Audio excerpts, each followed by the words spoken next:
अस्सलाम वालेकुम जी। प्रेसी guidelines part 2 के साथ आप सबको सलाम। आज की क्लास की आउटलाइन ये है कि सबसे पहले हम प्रेसी पार्ट 1 में जो चीज़ें सीखी थी, जो बातें की थी, उनको रिपीट करेंगे, उनको रिवाइज करेंगे। उसके बाद हम एसेंशियल्स ऑफ गुड प्रेसी के मतलब कुछ जानने की कोशिश करेंगे और किन किन चीज़ों को एक अच्छी प्रेसी में अवॉइड करना चाहिए उनके मतलब पढ़ेंगे। और फिर उसके बाद हम एक इंटरेक्टिव सी एक्सरसाइज करेंगे। तो आपके लिए ज़रूरी है जो एस्पायरर्स अभी बिगनर्स लेवल पे हैं, अभी उन्होंने प्रेसी के मतलब जानना शुरू किया है, कि वो कॉपी और पेंसिल अपने साथ रखें ताकि उनके लिए ये चीज़ यूज़फुल साबित हो। देखिए, हमने पिछली पार्ट 1 में पढ़ा था कि प्रेसी होती क्या है। एक हमें अनसीन पैसेज में से कोई पैसेज दे दिया जाता है, हमने उसको 1/3 करना होता है। फिर हमने उसमें देखा था कि 1/3 कैसे करते हैं, उसका टाइटल कैसे देते हैं, इंडेंट करना कितना ज़रूरी है। इनका मतलब होता है कि हर पैराग्राफ एकेडमिक राइटिंग के अंदर 4 लफ्ज़ छोड़ के उसकी पहली लाइन लिखी जाए। चलते हैं आज की क्लास की तरफ। आज सबसे पहले बात ये करेंगे, एक अच्छी प्रेसी के अंदर सबसे ज़रूरी चीज़ है क्लैरिटी। क्लैरिटी का मतलब ये है कि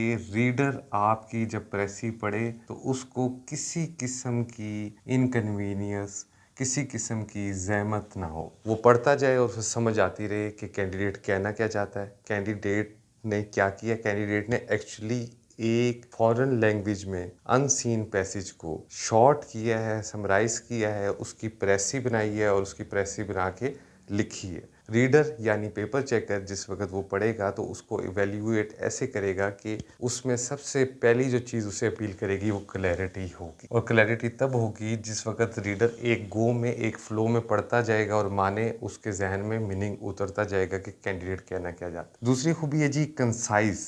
कंसाइज का मतलब होता है क्या दिए गए पैसेज में, गिवन पैसेज के अंदर से इररेलेवेंसीज निकाल दिए, डिसजॉइंटेड सेंटेंसेस तो नहीं है। यानी जो क्लैरिटी है उसका मतलब ये है कि एक जुमला शुरू हो रहा हो और दूसरा एक जुमला जहाँ से ख़त्म हो रहा हो, एक सेंटेंस वहाँ से नेक्स्ट सेंटेंस स्टार्ट हो रहा हो और इन दोनों के दरमियान कनेक्शन हो। ए के बाद बी की बात की हो, बी के बाद सी की बात की हो। यानी अगर एक थॉट है तो एक थॉट के बाद आपने जब जो ही राइटर दूसरी थॉट पे गया है तो आपने भी दूसरी थॉट पे जाना है, और जब वो दूसरी से तीसरी थॉट पे गया तो आपने भी तीसरी थॉट पे जाना है। हो सकता है कि राइटर की एक थॉट 3 सेंटेंसेस में मुश्तमिल हो, 5 पर भी हो सकती है और 1 पे भी हो सकती है। कंसाइज में आपने ये करना है कि राइटर ने जो ये थॉट दिया, एक लाइन दी और फिर एक सेंटेंस दिया और फिर दूसरा सेंटेंस दिया और फिर तीसरा दिया और फिर तीसरे सेंटेंस के बाद वो तीसरे सेंटेंस के बाद वो नेक्स्ट थॉट पे जा रहा है, तो आपने इसके दरमियान जो उसने इररेलेवेंसेस दी होंगी, कोई एग्जांपल दी होगी,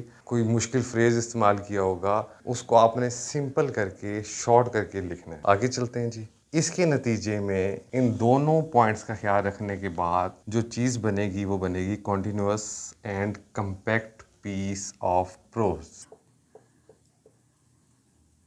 प्रोज कहते हैं जी नसर को। कोई भी राइटिंग, कोई भी पैरा प्रोज की तारीफ पर पूरा उतरता है। यानी आप एक तसलसल के साथ चल रहे हैं, एक फ़िक्रा दूसरे फ़िक्रे से ख़त्म हो रहा है। राइटर जब पढ़ रहा है तो उसको किसी किस्म की ज़हमत नहीं उठानी पड़ी, उसके जहन में फ़ौरन के फ़ौरन माने उतर रहे हैं, तो आप उसको एक piece of continuous and compact piece of prose दे रहे हैं। इसकी लूसिड होना चाहिए। फ्लो ऑफ थॉट जो राइटर ने दी हुई है वही होनी चाहिए। मसलन अगर एक पिछले दिनों एक एग्ज़ाम में आया था जिसमें एक राइटर किसी जगह घूमने जाता है। अब उसके घूमने में कुछ इंपॉर्टेंट बातें, कुछ अनइम्पोर्टेंट हैं और कुछ उसके साथ तफसील दी हुई है। उस तफसील को आपने माइनस करना है, तो लूसिड फ्लो ऑफ थॉट करना है। और जिस तरह पैटर्न ऑफ थॉट है, पैटर्न ऑफ थॉट को आपने कायम रखना है। किसी किस्म की अपनी कमेंट्री नहीं करनी। आप राइटर से इत्फाक करते हैं, नहीं करते, दोनों सूरतों में आपने अगर मसलन राइटर फेमिनिज़म के मतलब लिखता है और फेमिनिज़म से आपको इख्तिलाफ है, तो आप फेमिनिज़म जैसे राइटर ने लिखा है, राइटर का ओपिनियन रिफ्लेक्ट करने की कोशिश करेंगे। सबसे इम्पॉर्टेंट बात यह है कि ये सब कुछ होगा in your own diction, DICTION। Diction कहते हैं जी लिखने के अंदाज को। यही तो टेस्ट है प्रेसी का, कि आपने अपनी लैंग्वेज के अंदर इसे लिखना, यानी इन your own language. Language appropriate word नहीं है, डिक्शन अप्रोप्रिएट लफ्ज़ है, लैंग्वेज अप्रोप्रिएट लफ्ज़ नहीं है, डिक्शन अप्रोप्रिएट वर्ड है। ये समझाने के हवाले से कह रहा हूँ कि आपकी अपनी डिक्शन होगी। किसी किस्म का फ्रेज़, किसी किस्म की copy from the original passage आपके लिए इंतहाई ख़तरनाक साबित हो सकती है। हाँ, कुछ ऐसे जैसे कुछ पैराग्राफ है जर्नलिज्म के इर्द गिर्द घूम रहा है, तो आप इनेविटेबल है आपको जर्नलिज्म का टर्म इस्तेमाल करनी ही करनी है। उसको अगर आप करेंगे तो वो भी मुनासिब नहीं है, लेकिन अदरवाइज़ आपने 98% अपनी डिक्शन इस्तेमाल करनी है। अच्छा जी, सेकंड पॉइंट सर, इसके बाद अच्छा जी सेकंड पॉइंट जनाब, इसके बाद आपने जो ख्याल रखना है वो ये ख्याल रखना है कि आपने हमेशा प्रेसी के अंदर इनडायरेक्ट स्पीच इस्तेमाल करें। इनडायरेक्ट स्पीच का मतलब आप अभी के हवाले से पैसिवाइज। सेकंड पॉइंट जनाब, आपने हमेशा प्रेसी इनडायरेक्ट स्पीच में करनी है, यानी पैसिवाइज में करनी है। मसलन यही वाली प्रेसी जिसका मैं अभी मिसाल का जिक्र दे रहा था, जो चंद सालों पहले आई थी, शायद 2-3 साल पहले, जिसमें राइटर बाहर घूमने जाता है और वो अपनी पूरी कथा लिखता है, वो उसमें आई का प्रोनाउन यूज़ किया, आपने उसमें द राइटर यूज़ करना है। एक और एग्जांपल बड़ी आसान सी इस स्टेज पे देता हूँ, हम ऐसा ऐसा कॉम्प्लिकेटेड मिसालों पे जाएंगे। एग्जांपल जैसे CDA cleans the roads of Islamabad. इस शॉर्ट में लिख रहा हूँ, आपने पेपर में कॉन्ट्रैक्शन नहीं करनी। Daily the roads of Islamabad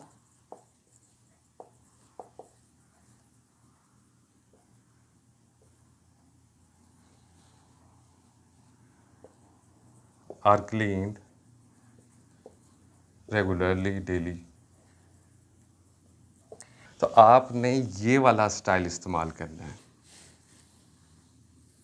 प्रेसी by nature हमेशा पास्ट में लिखी जाएगी, अनलेस कोई यूनिवर्सल ट्रूथ हो, कोई रियलिटी हो।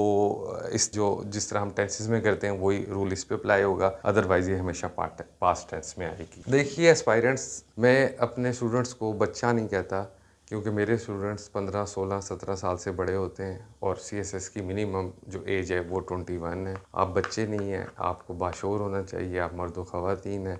चीज़ों को समझने की कोशिश करें। कोई भी सब्जेक्ट अगर आपको मुश्किल लगता है तो हमेशा याद रखें कि वो A से शुरू करें।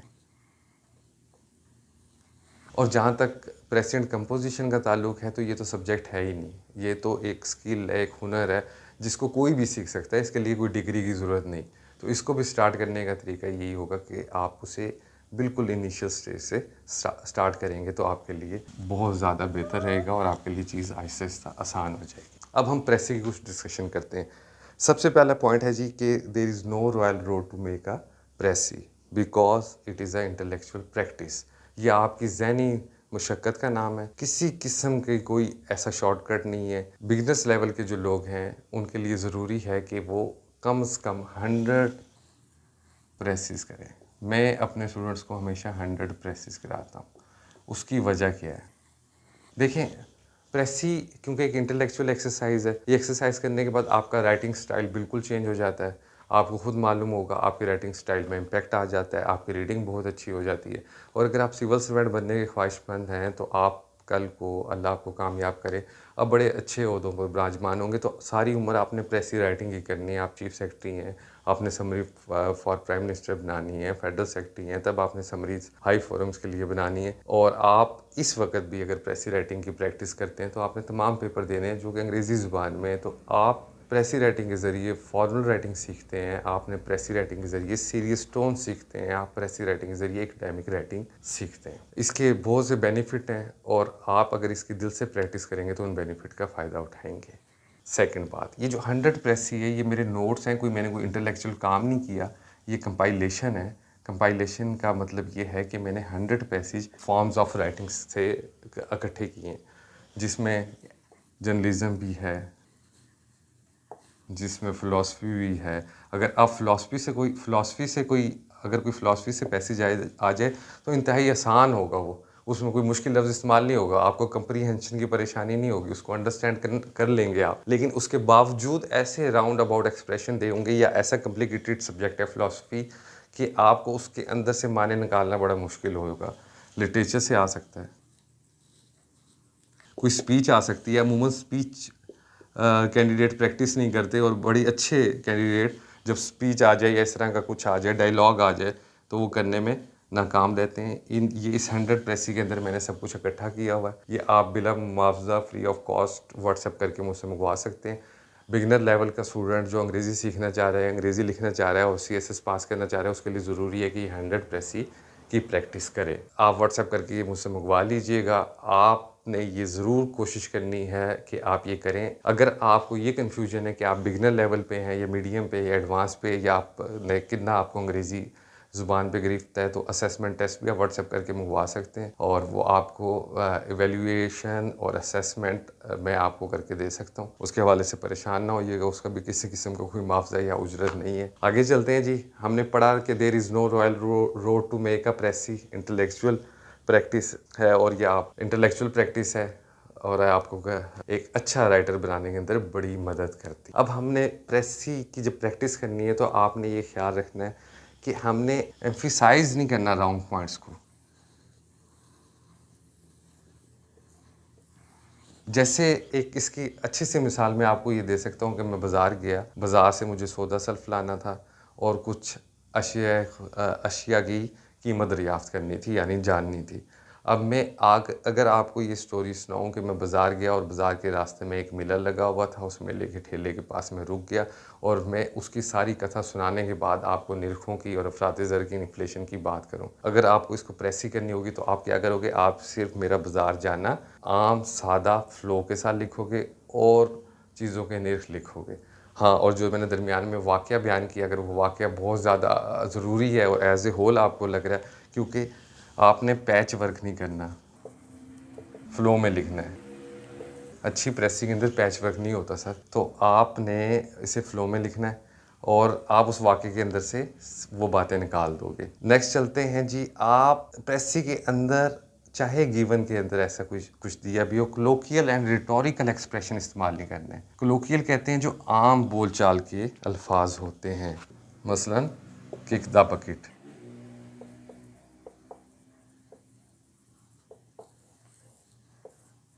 मसलन up for grabs.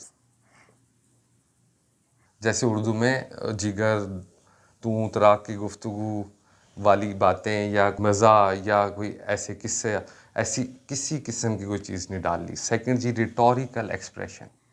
Rhetorical expression, rhetoric कहते हैं जी हुस्न कलाम को,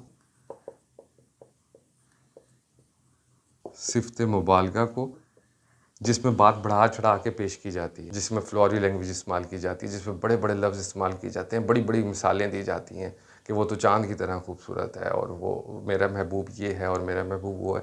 इस तरह का कोई पैसेज आ जाता है तो उसे इंतहाई सादा लफ्ज़ों में लिखने की कोशिश करनी है। या अगर किसी पैराग्राफ के अंदर डेथ का जिक्र है और डेथ को बड़ा ट्रेजिक और अलम के तौर पर पेश किया गया है, उसके अंदर से आपने बिल्कुल सादा सी बात पेश करनी है। ऑल इंट्रोडक्टरी रिमार्क्स, जितने इंट्रोडक्टरी रिमार्क्स होंगे पैसेज के अंदर, राइटर बात करना शुरू करेगा उससे पहले एक अच्छी खासी डिटेल देगा जो इर्रेलेवेंट होगी, रेलिवेंसीज में आ जाती है, वो आपने मीना कर देनी है, सब्ट्रैक्ट कर देनी है। इलस्ट्रेशंस आपने मीना कर देनी है, मिसालें, यानी वहाँ तो इतनी गर्मी थी कि ऐसे मालूम हो रहा था कि सूरज सवा नेज़े पर है, तो इसका मतलब शदीद गर्मी थी। उसके बाद एग्जांपल्स, कोई मिसालें आ गई, इलस्ट्रेशन, जैसे इलस्ट्रेशंस मैंने आपको बताया वो माइनस कर देनी है, एनेक्डोट्स हैं वो सब्सट्रैक्ट कर देने हैं, कोई स्टोरीज़ डाली हुई हैं वो सब्सट्रैक्ट कर देनी है। आपने ये सब सुन लिया और मैंने आपको सुना दिया। मैं फिर वही बात कहूँगा, मुझसे बड़े अच्छे अच्छे अक्लमंद हैं, यूट्यूब की दुनिया आपके सामने खुली पड़ी है। आप टेक्नोलॉजी के दौर में, चाहे हमारा अटेंशन स्पैन कम हो गया है, इसके बावजूद हमें अच्छे से अच्छा रिसोर्स मुहैया है, लेकिन प्रेसी जब तक आप प्रैक्टिस नहीं करेंगे, आप मशक्क़त नहीं करेंगे, आप नहीं सीख सकेंगे। इसकी ढेर सारी मशक्क़त कीजिएगा। अब आप कॉपी और पेंसिल अपने साथ रखें और अब हम एक एक सेंटेंस को कंडेंस करना, शॉर्ट करना, इख्तिसार के साथ लिखना सीखते हैं। आइए कुछ एग्जांपल्स करते हैं। सबसे पहली एग्जांपल है जी, अगर आपने कॉपी पेंसिल नहीं रखी हुई और आप बिगिनर्स हैं तो मेरी ख्वाहिश ये है कि आप अगर इसे अपने हाथ से करोगे तो कुछ आप सीखोगे, अदरवाइज़ तो ये सिर्फ एक आपके लिए गुफ्तगू सुनने का ज़रिया बन जाएगा। पहला सेंटेंस है जी, the account that the witness gave of the incident moved everyone that heard it to tears.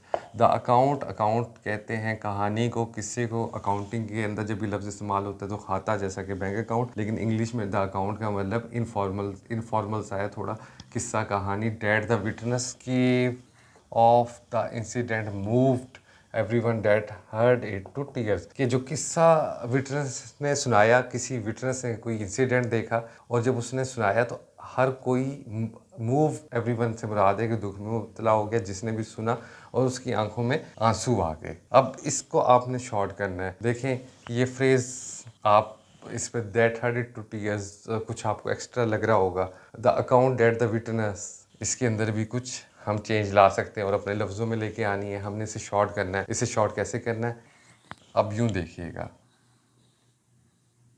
The witness story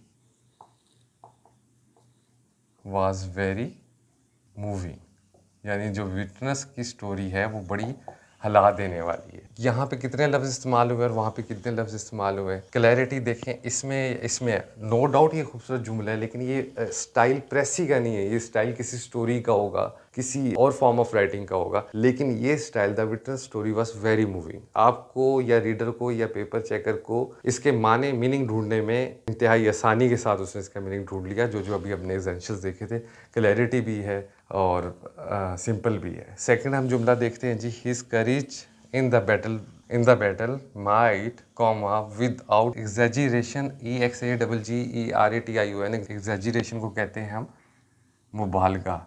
मुबालगा का मतलब होता है झूठ, बात बढ़ा के पेश करना। अदब में इसे क्वालिटी भी कहा जाता है, खैर झूठ के मुकम्मल जुमरे में तो नहीं आता। Exaggeration be called line like. Might और विदाउट एग्जैजरेशन बी कॉल्ड, इसको माइनस किया जा सकता है, ही फॉट